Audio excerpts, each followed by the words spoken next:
but it'd be so confusing for the international ships coming in St. John's Harbor to go up and look, see, all right, Newfoundland dog, some politician, and fucking Stalin. What's he doing there? Even more confusing when they go to order a pizza and you got Saddam Hussein's Saddam face on the Hussein, box. absolutely. 738-8888.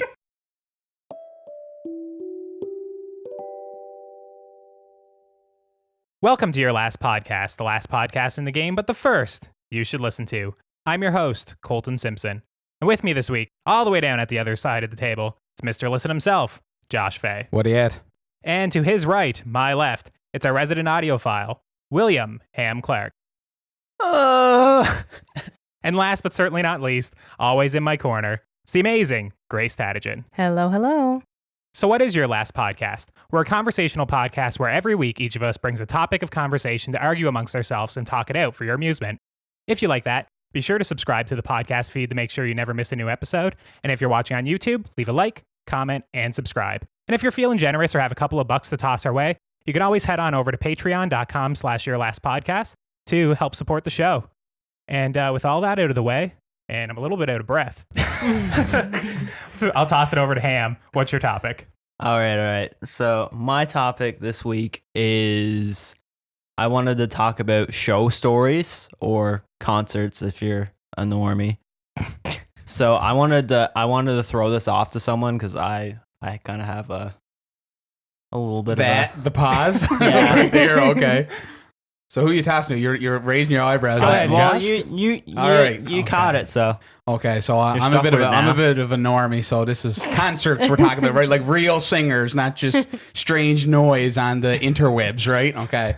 So if we're going with what is the most memorable show that I've ever seen, it would definitely have to be the Taylor Swift concert of all fucking things. Diehard fan over Oh here. yeah, bleeding red, just like Swiftie. when. Oh yeah, T-Vey over here for sure, right? No, the girl I was dating at the time in 2011, 2012, she was a huge Taylor Swift fan, like just diehard, right? Okay. So, anyways, of course, like all things, I got roped into going into this concert, right? So her parents actually bought her VIP tickets, which were a fortune, to go to Toronto and, go to the Rogers Center, and it was like all day event down there, right? are you sure you were roped into it? You didn't want Yeah, to you're go right. see I'm it? full of shit. I bought the tickets. I bought the tickets. No, fuck that. But anyways, so we get out to Toronto, right? So this is like July, and we make our way down to the Rogers Center. And I sort of had it in my head that, okay, well, it's a concert. It's not something I'm overly excited to go to. Like, I'd much prefer to see, I don't know, anything other than a nice Megadeth concert would have been great. But nope, had to settle for Taylor Swift. So very good. So we go down to the Rogers Center, and I'm thinking, okay, this will be 3-4 hours of my life tops. Not the end of the world, right? Little did I know that the VIP tickets includes a full day host of like me and the missus and all the 12-year-olds in the greater Toronto area that wanted to go see Taylor Swift in concert. So So we're you were there. in heaven. Oh, yeah, just 100%. I'm just sitting there in my fucking glee, right? Like, get me back to the island. But anyways, so we're out standing outside the Rogers Center getting checked in as we're going in. And I'm looking around, I'm scoping it all out, right? And I'm seeing the average age is like 11, 12, 13. Here we are at the time, 19. I'm going, for fuck's sakes, what lies in store for me, right? And we gets in. And there they are. They got the tables out with the loot bags and the lucky plates and, all these like little giveaway items for all these youngsters. And here I am, sat down next to the chicken wing buffet, trying to stay out of trouble and just sort of be as inconspicuous as possible. And the missus is there going nuts because she looked young anyways at the time. She looked like she'd fit in 13, 14. So she was in like a dirty shirt, and there I was over there on the side, the ugly youngster, and nobody talking to me, and I was fine.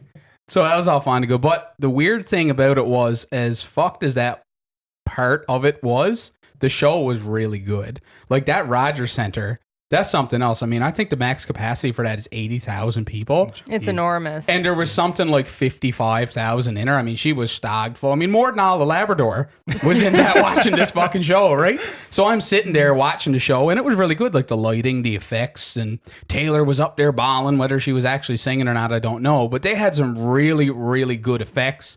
Some really cool, like, what do you want to call it, choreographed dances and stuff like that. It was a good show, I got to say. You know, I was probably the oldest one in the Rogers Center, but it was still a good show. Maybe other than the parents there accompanying The their VIP 11-year-olds. maybe. Yeah. Even the parents managed to sneak their way out behind the back towards where the bar was too, but I was trapped with these $300 seats right up front with the rest of the youngsters. Oh, God. Yeah, so I was great. stuck, but I'll never forget it. It certainly wasn't as like eventful for me as like I saw John Fogerty play twice here in St. John's and then once out in Magnetic Hill, but yeah, like those concerts I enjoyed, but in terms of being memorable, I'll never fucking forget it. I can tell you that much. So that's my interesting show story. What about yourself, Grace? What do you got? Mine's another huge concert venue story. I mean, some of the best shows I've ever seen have been in teeny tiny venues, but the one that was probably most memorable is back in, I think it was 2009 when Blink-182 did their reunion tour. I didn't grow up being a huge Blink-182 fan. I liked them just as much as the next person, but I wasn't a diehard fan. But I was friends with a bunch of guys who were diehard fans. And so they all insisted on getting tickets, and so I went along. I figured this will be a good time. I just have to ask a question. Yes, Did they all have checkered vans? Please tell me they did. probably. I bet they did. I'm guessing. I don't remember. Ham, you only grew out of those a year or two ago. You can't make fun. I'm not making fun of it. I'm going to I just- age I just myself here needed to now, but I know. thought we were talking about vehicles for a second. I thought so too. I Not was about like, talking I didn't about see them shoes. drive there. I think I took the bus. But anyways, and so the band that was opening for them was Fall Out Boy, and this was at the absolute low of Fall Out Boy's popularity. Same Like vibe, they were same. like emo kings, and then they were the lamest people in the music scene, and then they regained a little bit of popularity later. But this was at the low of the low. And so no one was paying attention to the opening show. And then the lights went down and Blink was coming on. And so we were on the floor, and I'd say we were probably, I'm going to guess, 50 feet from the front of the stage. Yes, bud. And then everybody rushed the stage, and it was a stampede. And luckily, I was standing next to my buddy, Kevin, and he grabbed me and his girlfriend by the scruff of the neck and just hauled us up.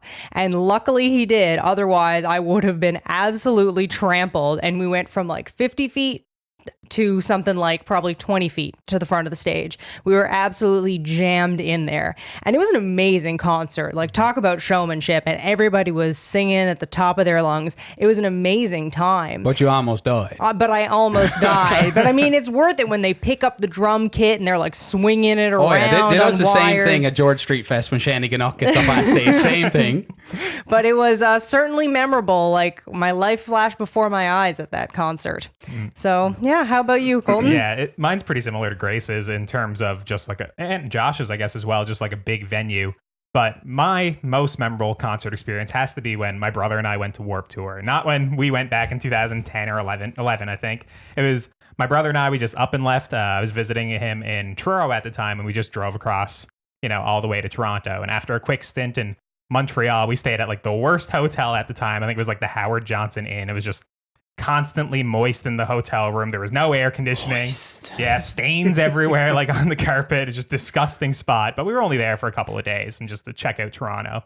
But we went to Warped Tour, and the day that we woke up, it was just piss pouring rain, like terrible storms, just like torrential downpour. And of course, being tourists there at the time, we didn't have like an umbrella or anything really to stay out of the rain. That's a good day for a show. Well, Good I day. mean, it winded up being a good day for a show, but like when I just had like my jorts on and my band tee, I mean, it's not the great to last like 12, 14 hours in the piss pouring rain. So I went to the front desk and I asked for an umbrella, and they actually had one. And I was thinking, small little umbrella, something like maybe the size of what we got on here for the lighting or what normal people use. But what they gave me was like a camping umbrella. It was like, you could fit 4, 5, 6 people under this thing. Like, it was absolutely massive. You look like Mary Poppins. Yeah, basically, if a good gust came along, I'd be up in the sky just like her. Up to So- the nearest chimney. Yeah. yeah, gone. But anyways, when we went to the show, it was like we got there early and it was just once again just raining. We kind of pushed up our ways up to the front because I'm a bigger dude and I had an umbrella, just, pushing people out of the way to get up there to get in the mosh pit.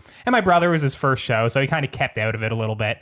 But I was in there, and while I was watching this band, I think it was Silverstein. It wasn't like a great band or anything. They pointed to me in the mosh pit because I had an umbrella in my hands, and they said like, "Rock on, man, umbrella man." And what they pointed at me, and like everybody for the rest of the day just referred to me as Umbrella Man. And I'm in the middle of the mosh pit, like throwing raindrops up on everybody and pushing everybody. But yeah, it was a pretty fun show. And then after that, like just being called Umbrella Man, my brother, I remember we were waiting for a band of his to come on, and just very much like Grace's story where she got pushed against the stage. I remember being next to my brother, and as soon as this band started playing, he's just gone. Like instantly, like Brandon's just shot up out of my eyes view. I can't see where he's gone. And my brother, he's like my height, but like probably like half my weight. So I was just like, man, where the hell did Brandon go? Like sucked out like a riptide at the beach. Yeah, he got like crushed, brought all the way up to the front. And that band performance, they actually had to like stop the show, tell everyone to calm down because people were getting trampled and everything. I'm just like, oh yeah, Brandon's dead. Probably never see him again after this. Like he's gone. But I mean, it was a pretty fun show. I mean, we saw 13, 14 bands over the course of one day. So it's a good time. Yeah.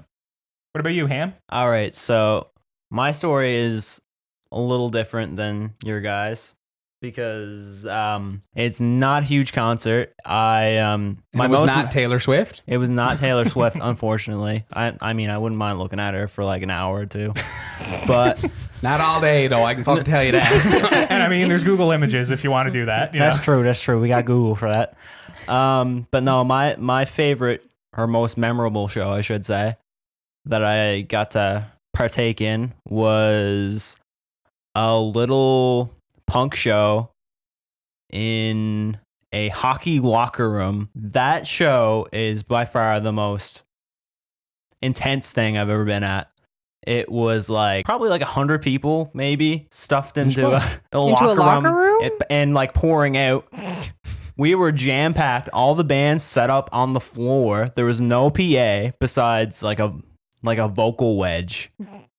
And you could literally see the sweat from everyone condensing on the walls. Just like the school bus in wintertime. Oh, gross. Anyway. That's a wonderful visual, Josh. Thanks for that. And like, no, speaking about like, I don't know, like Warped Tour violence, like imagine that like packed into like the size of like this room essentially. So like we're in like a dining room. Why in the hell did they choose that for a venue? Why? Was it free? Is that why? No, it wasn't free, but it was punk as fuck. Like excellent answer, Ham. Nice and informative. Yeah, Very Canadian. Yeah, it was definitely very Canadian. What was the lineup? Like who was playing? Over the Top. I Was a Skywalker, Wreckage, and this one I might be just like making up, but I think it was Clocked In. I'm not sure if they were still there, but like they're just all like hardcore bands basically From like the local scene here in St. John's? So like a lot of breakdowns, a lot of dudes yelling, a lot of guys with like patches, sewn as in their clothing. Jackets. Yeah. No, it wasn't just like sewn into their jackets. It was like their whole jacket was like patches. That was it. Okay. So yeah, that was definitely my like most intense moment. I moshed a lot. I was sore. There was a part where I tried to sing along, but the singer from one of the bands like scared the living shit out of me because he grabbed me. Like he like came out and like pushed through the crowd to like find you. Yeah. Like the little like mic shout out thing, but like I was like right up there, so like I just sort of like yelled. No lyrics, no nothing. No Sounds lyrics, like your kind of nothing. music. Yes, just bawling. Just bawling, my son. That was it. And no, I walked out of there. I couldn't hear right for like 2 days. My voice hurt for like a week, and it was great. It was one of the best things I great. ever did. It's not a good heavy show if you can't like hear anything and you feel like you're in a car Oh, accident. yeah, you gotta have a bit of listen. If you haven't got a bit of tinnitus coming out of there, yeah. it wasn't a very good show, was it? I mean, most shows yeah. I went to, I'd leave just covered in bruises from like getting beat up in the pits. So I mean, it's good show. Good show. That was definitely a good show. Anyway, I think that about wraps it up for my topics. Okay. So Very good. All right. Who wants to carry this on? All right, I'll hijack her here now, so I'll jump in with mine. So my topic was, if there were to be a Newfoundland Mount Rushmore, who would we carve into the stone? So, of course, Mount Rushmore, I believe it's in South Dakota, correct? Yes, it is. Yeah, okay. So who have you got on there? You got George Washington and the boys, right? You got George, you got And the boys. you got Teddy, and you got Abe, and you got, I'm missing one. Thomas Jefferson. Thomas Jefferson. Everyone fucking forgets about him anyways. But Good old Tommy. yeah, so you got take the four of them off of there, transplant Mount Rushmore from South Dakota to Single Hill or the Goulds or out by Lester's Farm or somewhere like that.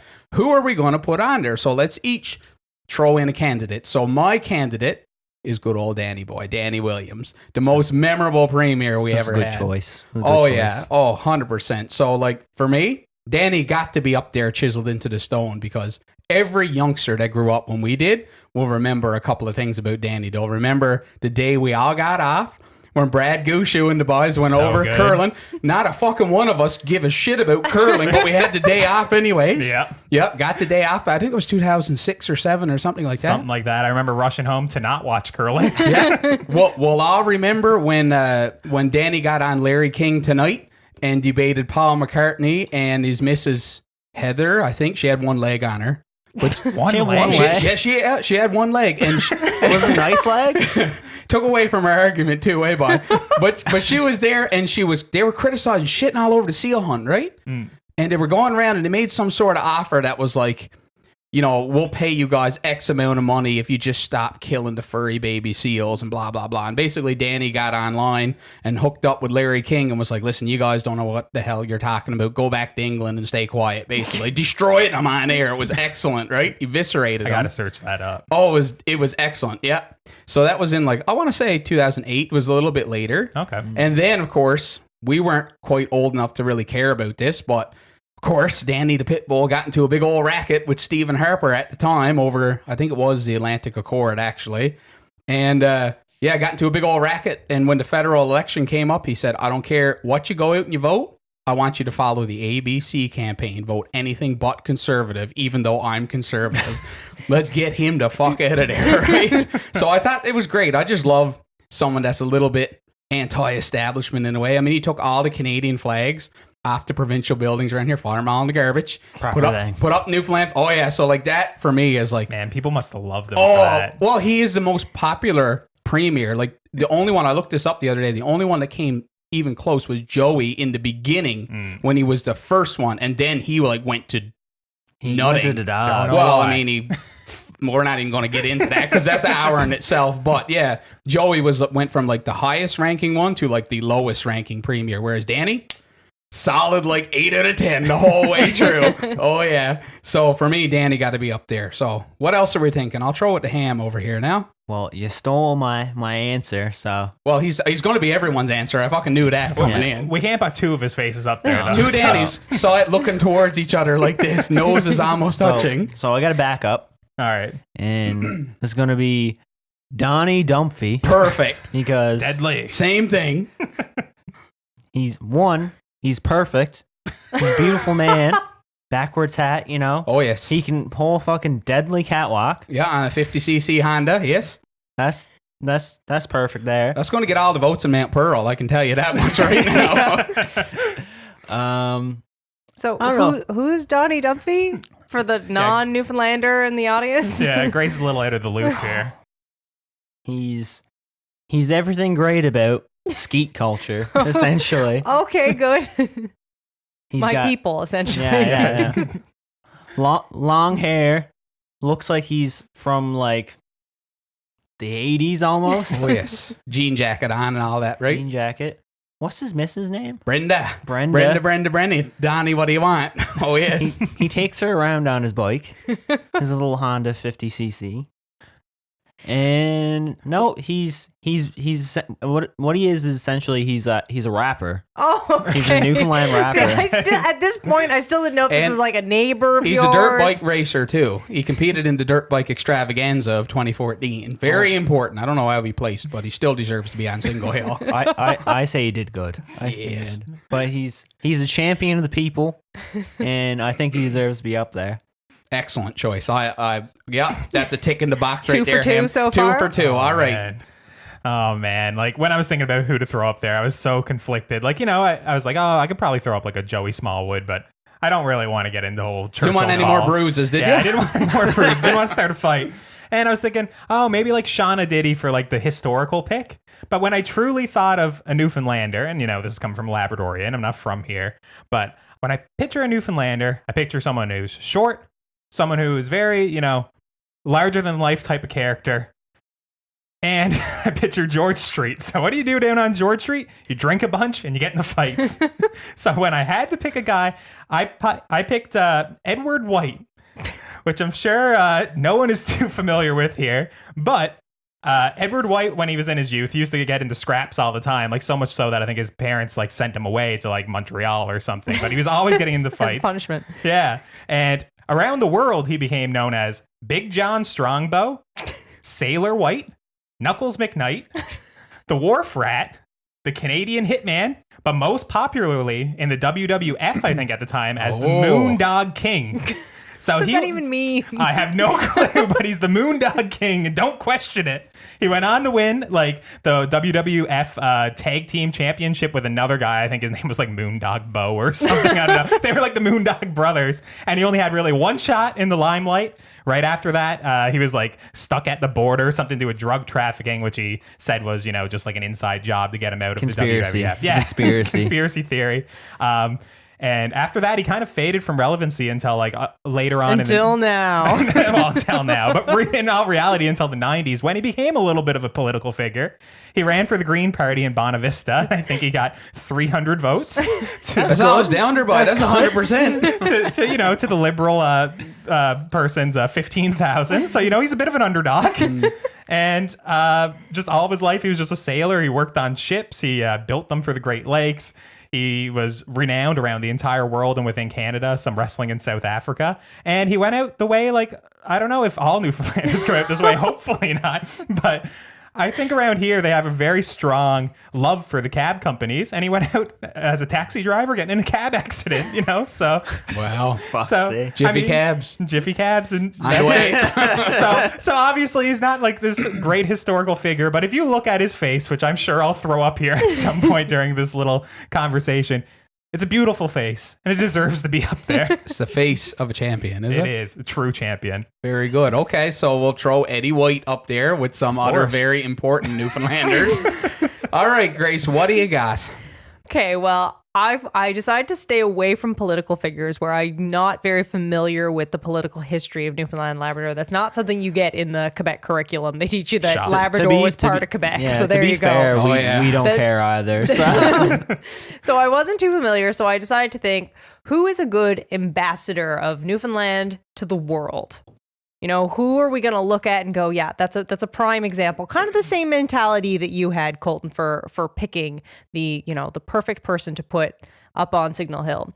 So it came to me that probably the best face to have up there would be the face of a Newfoundland dog. What? So I'm thinking Johnson That's Insurance. not a person. They've got a mascot. I think his name is Salty or something like that. So let's throw Salty Oh, my up blessed there. Jesus. Think who could be upset about seeing that beautiful face up there? Up there with the historical figure. Imagine if the bald eagle was tacked on next to George Washington instead of Jefferson. You know what? I'm sure a lot of Americans wouldn't complain too much about They that. probably wouldn't. You're right there. Just rip them straight off the India box. Straight off that. So I just think great ambassador to the world. I was thinking about putting a Labrador face up there. I'm partial to Labradors. I grew up with Labradors. They used to be called St. John's dogs, so I thought that would be a good candidate. But if we're talking, your question was Newfoundland, Mount Rushmore, so I had to go with a Newfoundland dog. Do we have a sou'wester on and a pair of rubber boots? That's my question. Why not? Absolutely. Okay. I don't know how you get the rubber boots on just the head, but I mean, we can make it happen. There's a fortune to be made in that. By go up PetSmart up there, you can sell these little booties that you put on these dogs. It's That's true. Disgusting. They're expensive too. Capitalism at its finest. But I think he means up on the carving. How are we going On to the manage? carving of a head. I don't know where the rubber boots fit on a face. Oh, is what we'll I'm make saying. it work. Hang it off the ears. Or like, Eddie will have a pair in each hand. there you go. Perfect. He probably got some on anyways. All right, Yeah. so we got Danny, Donnie, Eddie, and Salty. Salty. Good solid names. Okay, so And before you move on, I did think about throwing Labrador people up there as well. You know, like I did think about like throwing up a John Shywalker or something, but it was just obviously if it's the Newfoundland Mount Rushmore. Even though I know we're in 2019, I just figured most Newfoundlanders want to see Newfoundland faces on there or a dog, I guess. Yeah, But they don't give a fuck I just about figured, us. you know, I'll go with well, if Newfoundlander. we want to do Labradorians, I would be in favor of putting up one of the boys that I used to work with in Labrador, whose name was Bob Shywalk. And the sole purpose I'd want to put him up there is because he looks like a Joseph Stalin clone. And I think we used to call him Bob Stalin back in Goose Bay because, honest to God, he looks just like Joseph. He's a great feller, by the way. But it'd be so confusing for all the Stalin's a good for the fella? international ships coming in St. John's Harbor to go up and look, see, all right, Newfoundland dog, some politician, and fucking Stalin. What's he doing here? Even more confusing when they go to order a pizza and you got Saddam Hussein's Saddam face on the Hussein. box. Absolutely. 738-8888.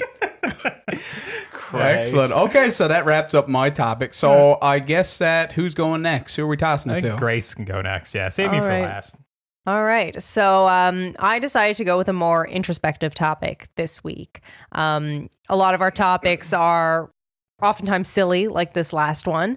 But I wanted to do something a little bit more thoughtful. I wanted everybody to think of what is their best quality and also their worst quality. I figured if I chose one or the other, it might be a little bit too short, but I just figured we'd go around and we'd share what we thought our best and worst qualities were. Josh, I want to start with you because I'm Of course really you do. curious. Of course you I'm do. curious what you think your You worst never broke quality eye is. contact with me the whole time you were saying it. All right, what do you want first? You want the good or the bad? Or the ugly? It's What up do to want? you. Is there any ugly, Josh? Come No, on. there's no ugly. In fact, that leads into my, worst quality, which is I'm just too fucking handsome for my own good, right? It's true. We just can't get away Well, with we that. all have that issue. So. I know, it just causes so much strife for me, right? But no, if I want to start with, I'll start good. Why not? It's always good to start Always good. the optimist. Yeah, 100%, right? I'm a glass half full kind of guy. So I would say my greatest strength is just simply that I've been told I have the gift of the gab. So I'm generally... No. I don't fucking talk at all, do I? Strong silent type, I'd say. I know I haven't got nothing to say, but no, I can generally carry on a conversation with anyone. In fact, my father used to tell me Josh is the only one I know who could talk to a stump and get a stump to talk back, even if it's just to say shut up, right? So I think that that's a good quality to have. I'm constantly bumping into people. I mean, I can't go through Tim Hortons lineup with, how you doing today, love? Oh, best kind. Oh, very good. Blah, blah, blah. Where are you from? Next thing I know, she's from Ballorem, and I'm telling her my life story that I'm from Goose Bay and blah, blah, blah, right? So, Meanwhile, you have me there standing behind you, silent as oh, yeah, as so the day. fucking Shaking your friendly. head. shaking my head, agitated beyond belief. Oh, yeah.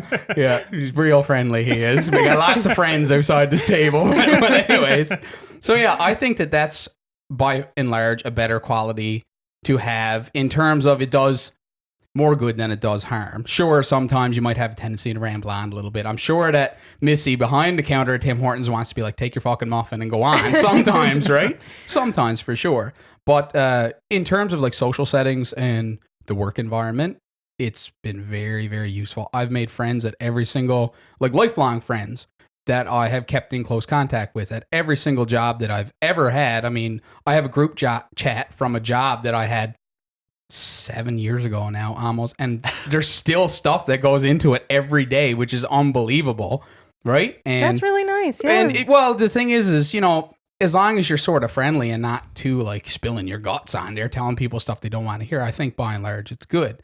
Now, conversely, because I'm a bit of a talker, I have a bit of a tendency to put my foot in my mouth. Nah. Or both. Both. And, I have a little saying that I've put my foot in my mouth that many times. I'm lucky I got any fucking teeth left, actually. And, a lot of that just comes from talking too much.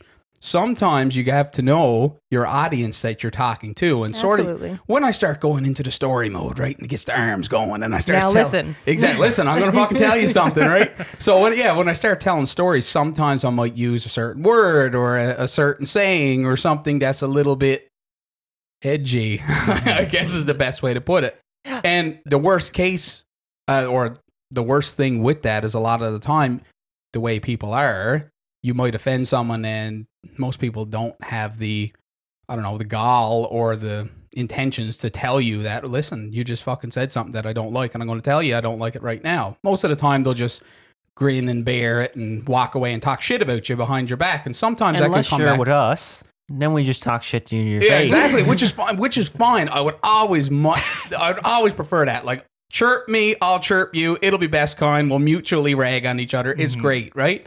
But yeah, by and large, that would be definitely something that for future encounters, I would like to think I'm going to try to work on in terms of just getting to know my audience a little bit better, who I'm talking to before I start fucking spouting off, right? So yeah, that would definitely be my worst quality.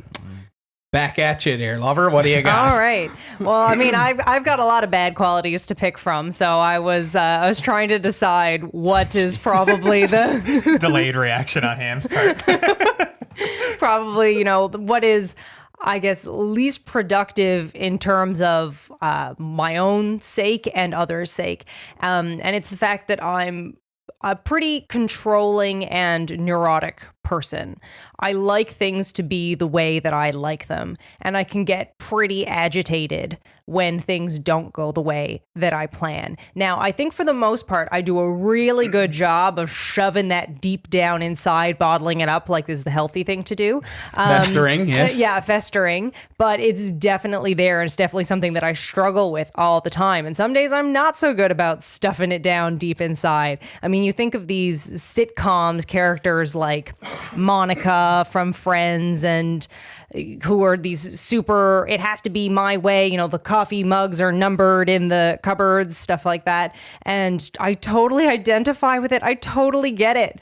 And I just know that I could never be that person to the full extent. Otherwise, no one would ever spend any time with me because it's just so horrible.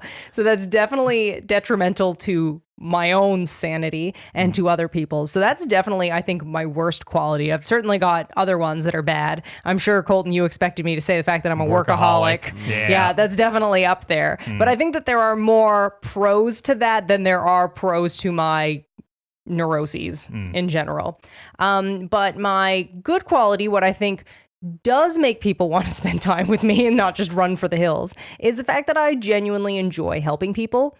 And the kind of person who probably you never need to ask for my help, because I'll usually offer it before you even think to ask. Like if you're moving, I'll say, okay, well, what day are we packing things up? Let me know when I can come over. I can lift boxes, or, oh, you need someone to read that over for you before you submit it? Sure, no problem.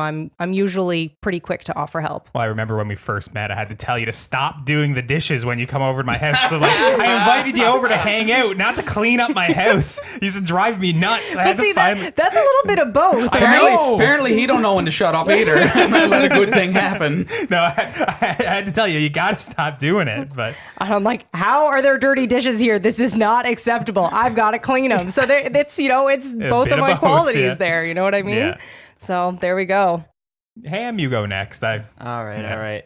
So it's gonna get a bit emo here. You're talking about, so is mine. Do I need to put my hood up too, or what? For this one? Yeah, we all gotta put our hoods up and black our eyes. I'll play some sad music again from last week. The tiny fiddle. Yeah. Yeah. So I don't know. I guess I'll get my worst qualities out first. I love how I'm the only one that led with a good quality, and everyone jumps straight to the bad. Well, I mean, it's easier to get into that than the good. You end on a light note. End on a light As note. long as you recover from the spiraling depression. But anyways, go ahead. Well, we've yet to I don't see. know- yeah, I don't know if I'm gonna recover, but we'll go. So my worst quality by far is the fact that like I'm a horrible defeatist when it comes to everything. Like when it comes to like things going right for me, I'm like, I'm just waiting for it to go wrong. Like it's always in the back of my mind, and that weighs on like my confidence and like my decisions about things. Like it makes making decisions like impossible for me. So like that's a really big thing for me. But getting away from that.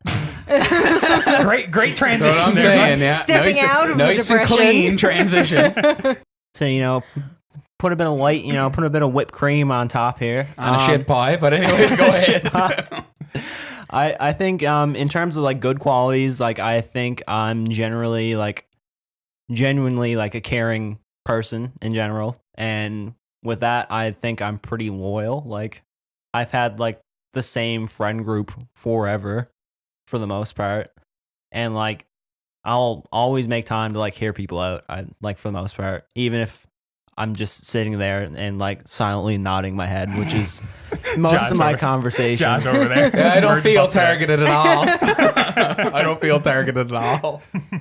No, but being a good listener, that's an important quality to have. Yeah, Absolutely. I'm a good listener. I'm not necessarily good at responding, well, in a timely fashion, but that's it. I'm working on it. Yeah. All right, go So- ahead, Skipper. What do you got?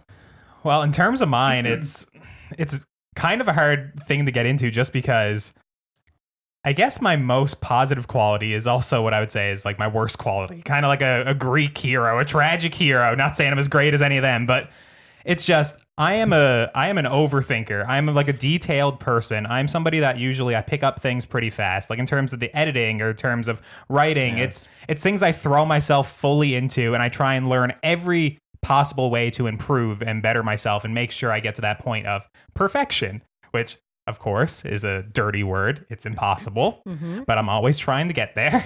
So of course that's going to drive you crazy a little bit.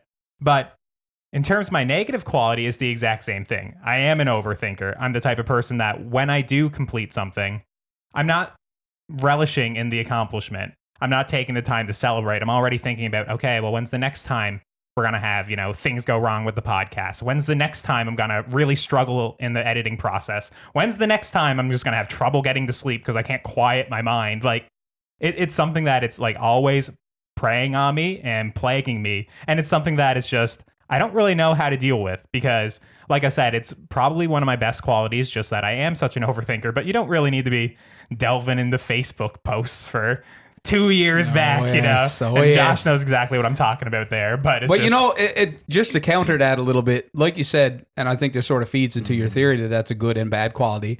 It's an excellent skill to have when you need to get something done, but it's a dangerous skill to have because once you employ When you don't it- have anything to do. Well, that, but once you employ it once and it works for you, it triggers justification in your head for every single time you have a little shadow of a doubt sneak in. You're like, oh, well, my suspicion will be confirmed if I look hard enough, right? it's positive reinforcement, right? Like as soon as you get a feeling that something's off or you see something that's slightly off, you will keep going and you will keep pushing until it's confirmed. Or you were proven wrong, but you'll make sure to push that away and you'll never remember that because you're trying to force your ideology, what you believe, right? You're trying to make sure it happens. So what I was kind of hinting at with Josh there, just back, I was like 15 or 16 at the time. It's not something I would do now, I hope.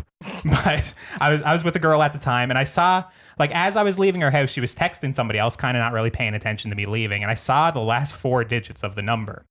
And I remember once again, I was 16. I remember driving home, and on the drive home, the 15 minutes or whatever it took home to get home, it was eating me alive. I was racking my brain for this number. Who is this person? Just, I like felt like I recognized some of the numbers, or I had a feeling. I was like, this is somebody like I know, or somebody she shouldn't be talking to, in my opinion, or something. So I remember getting back home on Facebook. This was like 2:00 in the morning. And I went to a couple of different walls and I just scrolled.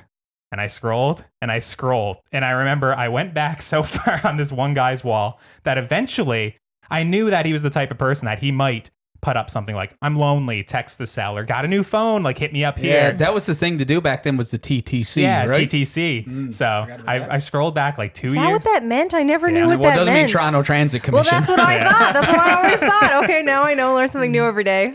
Yeah, but I scrolled back far enough that I did match the number up with the number I saw. And then, of course, by this point, it's 4 o'clock, 4:30 in the morning. And all my suspicions are confirmed. She's texting another guy while I'm there, head's going crazy. So then you got to call them and you get into a big racket at 4 o'clock in the morning. He's like, all right, you were right, I guess. But was it worth it? The answer to that is probably not. No. Was there anything it's sinister not. going on?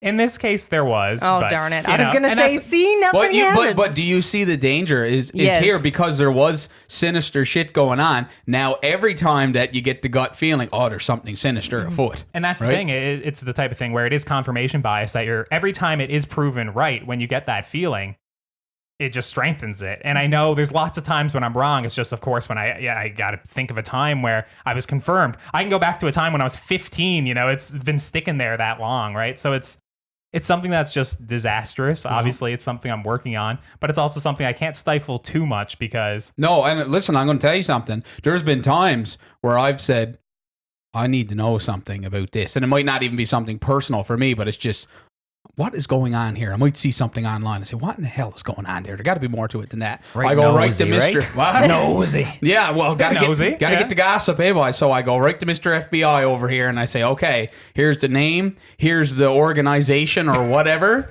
Search it up and let me know what you find. My son, 20, 30 minutes of Googling, he'll have an answer. Is there, I'm just curious, is there a reason you decide to overthink and then do all of this research and get in your own head as opposed to just opening the lines of communication? I think it's an ambush tactic. And I'm going to jump in and defend him because I do the same sort of thing.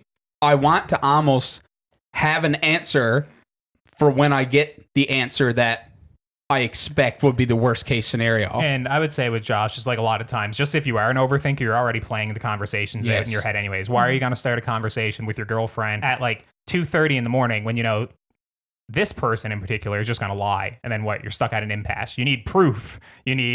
Which is just... You're that's ready the to thing. hear It's- the bad news at that point. You want to know the bad news. Well, as an overthinker, you're always ready for the bad news, right? Like I said, you're not relishing the good times. You're more so focusing on the bad, which is why I call myself a realist, but really it's just a shitty excuse for a pessimist, So I'm just thinking back to yesterday after we finished hanging out and you Yeah. texted me and you're like, are you okay? You seemed a little bit off at the end of it. And you said, oh, were you upset? Were you this? And I said, no, my cold meds wore off and I was just exhausted. And you're like, oh, okay. Like, see how fast and easy that was? Yes, but really a better time to do it would have been when I was driving you home. But then again, Josh was in the car, so it's kind of like, I don't want to pick a fight, or if something's wrong or something's really wrong, you know what I mean? Like, True, but there was an you easier still- way to do that. You still open the lines of communication. Yeah. And so I guess I am the kind of person who hopefully you feel like you can open the lines of communication with, as opposed to this person in your past, maybe you couldn't. Well, So- Otherwise, there's not an episode of Days of Our Lives no, over here. no, but I'm just... You got to remember, too, that was like 10, 11 years ago, it was right? a long time ago. I've You were a worked on things. teenager. No, I'm not perfect. No. I'm still guilty for the whole, like, oh, they said they were going to bed and they're still active on Facebook. Or are they angry at me? Or are they hiding something? I still have that. Or, when people are ignoring you, I pick up on things. I think social media is disastrous for that. It certainly does not help with... And No, when, it does it not. bites, and when it bites you in the arse so many times, I mean, like I got more X's than I got O's, and just when you have that sort of like confirmation over and over and over that something happened and you got burned, you're ready for it to happen again all the time. So, like he said, you're probably looking for little reasons to bring up a conversation, right? So. Yeah, I don't know, but that's something like it's definitely my best quality because, like I said, it just helps me learn, pick up things quick, and hopefully get good at them, in a relatively good amount of time. But yeah, it's the reason why I sleep with podcasts on and listen to loud, obnoxious music is just quiet your head because it's hard sometimes. Oh yeah, and Definitely I is, definitely have definitely that is. too. Yeah. That's why I've always got a TV show on in the background because I know like the second there's quiet, I'm gonna start overthinking. Oh, did I do this wrong or something like that? I'm definitely an overthinker as well. Yeah. I just think I probably have an easier time with it because I'll ask someone, "Are you mad at me? Was this did I do something wrong? And maybe there's a bit of the, like, I like the hunt. The hunt. There might be a bit of that too. Like Captain Ahab. I would not put that out of the realm of possibility that it's like, oh, that little bit of uncertainty is, I don't know if it's sexy, but it's something that it's something that it's like, it's like a game for a little bit. And, with certain relationships, you should not be playing a game with it. It should not be chess, No. But I mean, some of my relationships in the past were like chess and some were like checkers, but anyways. But with that, but yeah, so I think that finishes up our topic. I know it's not a typical topic that we go over, but I just figured, little introspection, getting to know one another a little bit better, getting to know ourselves a little bit better. I think it's good to check in with yourself every once in a while. We have a black Sharpie here if anyone wants to like paint their nails black. Great. If you're feeling emo. I stop at raising the hood. You'll know I'm upset when the hood comes up. But anyways, what do we got for our last topic? Yeah, and I feel bad because like it was a little bit of a downer topic on Grace's part, and like sorry, it's just gonna be more of a downer here. We've over the last like couple of weeks, we've dealt with some really serious topics. We dealt with the Michael Jackson like child abuse allegations, the molestation charges. We dealt with denuclearization. We argued about Trump. We've been to some pretty heavy spots. The death penalty. So I figured, let's keep it on trend. You're fucking full of shit. Josh, what is the most badass dinosaur? Velociraptor. Bastard. It's wrong. Velociraptor, 100%. Why? Okay, so what are we using to equate badassery? What are we using? Because for me, when you say badass, I'm thinking like, what is a fucking dinosaur that's going to get you no matter what you do? And it's the raptor. Why? Because anyone, and I'm talking about real raptors, not the bullshit turkey ones, the ones that were in Jurassic Park 1, which I think are called Deinonychus, but whatever. Yeah. Those fuckers could open doors and follow you into kitchens, right? And for anyone who grew up in the Jurassic period, I mean, that was... Yeah, so for anyone who watched those movies, that whole scene where Lex and Tim are shuffling down through the counters, right? And you got the raptor coming and you're just looking underneath the counter and you see the toes clicking and going, yeah, there you go, right? Yeah. I mean, you'd be shit-baked if you were there. Just watching, I was shit-baked when I was a youngster, right? I mean, there's a friend that I got and she grew up with me and she was watching this show too, Jenny Mayo, and she used to be terrified watching Jurassic Park. And it's because they're fucking going to get you. Mm-hmm. You can get indoors from what I know is his favorite dinosaur, but I'm not going to steal it on him. You can get away from that one because he's odious. But with these little raptors, my son, do you get in the same room with them as Goodnight Irene? So what do you got, Ham? Well, I had raptors. Exactly. But me back up on that. They're not quite as cunning as raptors. That's twice we've been on the same wavelength tonight. You know that? Yeah. But pterodactyls. Oh, yes. Pterodactyls are sick. Those are up there for me, too. Because they're like one of the only dinosaurs that could fly. They sound sick. They sound like they belong at your punk show in the locker room. Yeah, they definitely do. Either that is a sign off for his podcast every week. Exactly. This is inner pteranodon. Yeah. And in Jurassic Park 3, like horrible movie, but that like little like birdhouse scene, where like you see it coming out, it looks fucking terrifying. Yeah, when it's coming out of the fog, I think going towards Billy, I think his name is. Yeah, it's Eric. It's the kid because the kid is crossing the bridge right in the fog.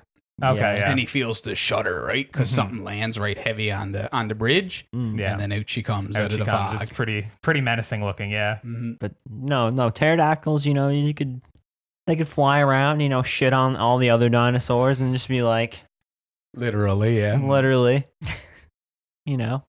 I think that's a skill that most dinosaurs don't have. Plus they have cool ass heads.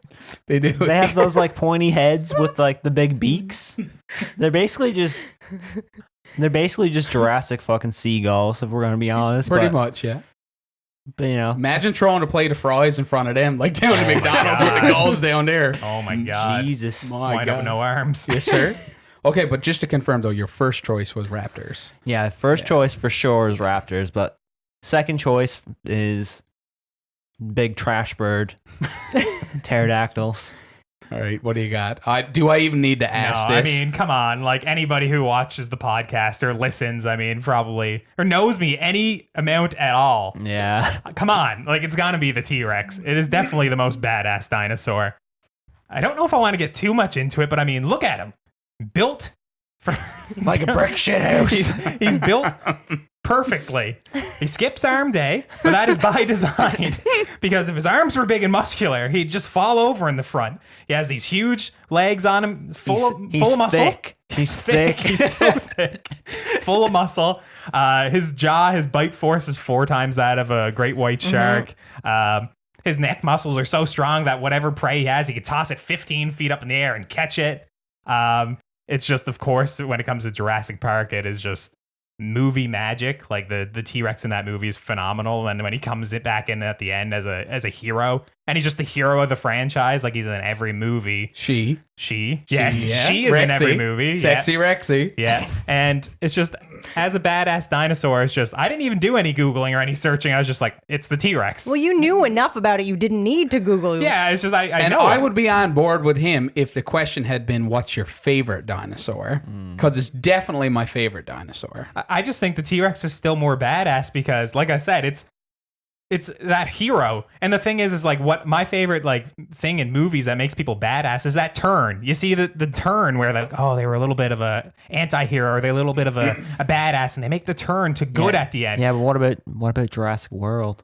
Jurassic World, he's a hero in that. He's great. She's She's a hero You didn't in think that. I'd be the one doing No, that? I did didn't ya? think so. But she's a hero in that, and she's great.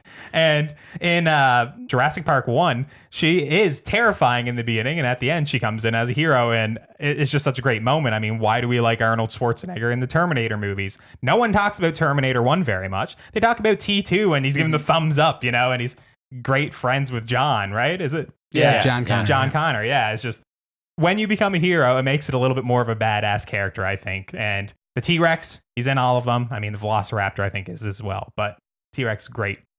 Most badass dinosaur by far. So we got 2 raptors to 1 T-Rex. What do you got? You're going to be so mad at me. So I didn't grow up watching Jurassic Park. I was too scared. I saw the scene where the arm gets ripped off, and I had nightmares for years. So Hold on to your butts. I didn't grow up watching them. Not nearly as well versed in dinosaurs as you folks are. So I had to do some Googling, and I literally Googled cool dinosaur facts, and the one that came up at the top of the list was the Spinosaurus. Fuck off. And okay, to be The fair, tricyclopods. I didn't Gross. know that this is the dinosaur that gets mad and hurts your first love, Colton. Kills it! In Jurassic Park 3, kills the T-Rex. Okay, well, I'm sorry that this. I just was looking at cool dinosaur facts. This one is bigger than a T-Rex. It's stronger than a It's a T-Rex. lie. It It's a could lie. also swim. It was one of the few know. dinosaurs that could also that's pretty swim. sick. I That's pretty thought that sick. was pretty this impressive. guy can't swim, He's so- not doing Yeah. the front crawl. Definitely breaststroke would not be her Ham forte. with his defeatist attitude over here. I can't swim, he says. So you and the T-Rex have that in common. Neither can swim. Well, really, you can't swim. listen, And skip arm if you day. read, And if you skip read arm the day. first Jurassic Park book, he actually does swim. The T-Rex swims out towards the raft or something. So I think that, really? I think that was revealed afterwards. Michael Crichton made an issue thinking he can swim. But yes, you are right. Yeah. But so that was, I was thinking, and I was wondering, why wasn't this the star of Jurassic Park? Why have I never heard of this? And then I later found out that this is the antagonist in Jurassic Park 3, Yeah, which you made the same issue that like the Hollywood bigwigs did, which in Jurassic Park 1, what's great about it? 1 T-Rex. Jurassic Park 2, what's great about it? 2 T-Rexes plus a baby T-Rex. Jurassic Park 3, we're not putting in 4 T-Rexes. So they had to find something bigger and apparently better. But I think the fan base and everyone at large hates that thing. Like, it is terrible. Probably. The Spinosaurus is garbage. But I fall outside of this, so I was just looking cool dinosaur facts. I'm pretty sure that's in my Google search history. Cool dinosaur your facts. new worst trait is poor decision making.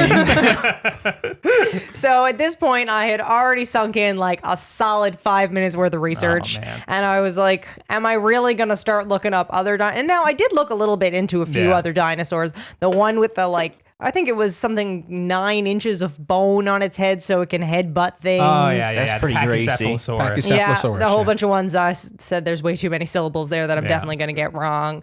What's the one with the giant like bludgeon on the end of its tail? Ankylosaurus. There yeah. we go. So I mean, there were a lot of very badass dinosaurs. I'm not going to deny that. And I knew I couldn't pick the T-Rex because I knew that's what you were going to say. All right, so I that's a good needed out, to I find guess. something else, and I had sunk a full 5 minutes of research into this Spinosaurus, and here we are. So I'm sorry. But Awful. But if you had to Raptors. pick between the raptors or the T-Rex, which is the more Okay, badass okay. dinosaur? one. Because we got to break the tiebreaker And here. we're not going to take into account the fact that they chased Star-Lord on a Kawasaki dirt bike in Yes, Jurassic we are. World. We We're are not gonna taking that we are into taking account. that And into they fist account. bump, and it's Yeah, and how amazing. subservient they are. No, we are taking that into we account. ignore that. No, we're taking that into account. Keep in mind those had feathers. So did the. So I did think all the of them rap- had. No. I think they all had no, they feathers. didn't. Only one of them in the Jurassic Park movies winds up with feathers, and that's the Velociraptors in Jurassic Park The 3. male ones, yeah, the male Well, ones. they still have feathers. The male T-Rex in Jurassic Park 2 didn't have feathers, so And we never Maybe got a he chance had to hair see loss. the third one, yeah. could have had hair loss. Yeah, there's a good point, Ham. I don't know. Male pad. There's some Rogaine raptors on the go. Yeah, All right, Grace, come on. I think I have to go with the T-Rex. good. I think I've So we're got at a to. stalemate. We're at a tie. We'll then. keep her around for next week. I There we guess. go. Yeah. Yeah, no, I think I got to go with the T-Rex. I'm surprised none of us chose like a herbivore or anything, like in terms of not even Ham, the vegetarian, didn't choose Triceratops. No, there or- needs to be blood. Wait. There needs to be Are they blood. really badass? You know what I mean? I kind of think the Triceratops is kind of badass, Like, but raptors are like little like dinosaur ninjas. That's Exactly. badass as fuck. That's, I mean, Exactly. a dinosaur ninja is pretty accurate description. pretty accurate. Yeah. What about like the Brontosaurus or Brachiosaurus? We got to talk about dinosaurs for another minute or two yet. Like, Well, the thing is like, yeah, sure, the Brachiosaurus has had magical moment in Jurassic Park 1, but if you watch Jurassic Park Fallen Kingdom Yeah. or Jurassic Don't World Fallen watch- Kingdom, don't watch I mean, he stumbles out. He looks like 1,000 years old, rolls his ankle on a piece of broken amber, and it's like, it looks like he's something loaded coming home at 3 o'clock. Just totally ruins it, right? So, no, Brachiosaurus on Moondog, the what's fucking his name? table. but if that's the case, you should ruin the Velociraptors too, because they're subservient and just, The thing is there's still an argument to be made that some people would look at that and say that's still cool, that he can put like a laser beam or a laser sight on the side of a raptor. And I think you can make the argument that it is still cool, but it's not cool enough because that's why the Indoraptor in is your in the opinion, movie, in right? your opinion. You're like, oh, people aren't going to like the Raptors enough. We got to bring in the Indoraptor, right? yeah, I wasn't a huge fan of the Indoraptor No. either. That was like a welfare Indo Rex. So yeah. Yeah, no, fuck that. All right. Yeah. Yeah, but- no, I don't think that herbivores are as They're- badass They're as majestic, I think. probably, yeah. But not badass. All right. Well, we're in agreement. The T-Rex is the most badass dinosaur. On that side of the table. And with that, I think we got a bit of a shorter show for you guys this week, but we're your last podcast. And if you like what we're doing here, make sure to subscribe to the podcast feed. If you're watching on YouTube, give us a like, comment, subscribe, share us with your friends. And if you're feeling generous or have a couple of bucks to toss our way, you can always head on over to patreon.com/yourlastpodcast and become a patron and support the show. So with all that, I'm Colton. I'm Danny Williams. I'm Grace. Oh my God, blowing out the mics. That's Ham. And we'll be back with a new episode next week and every week thereafter until our last. So thank you for watching. See you later. Thank you. Bye.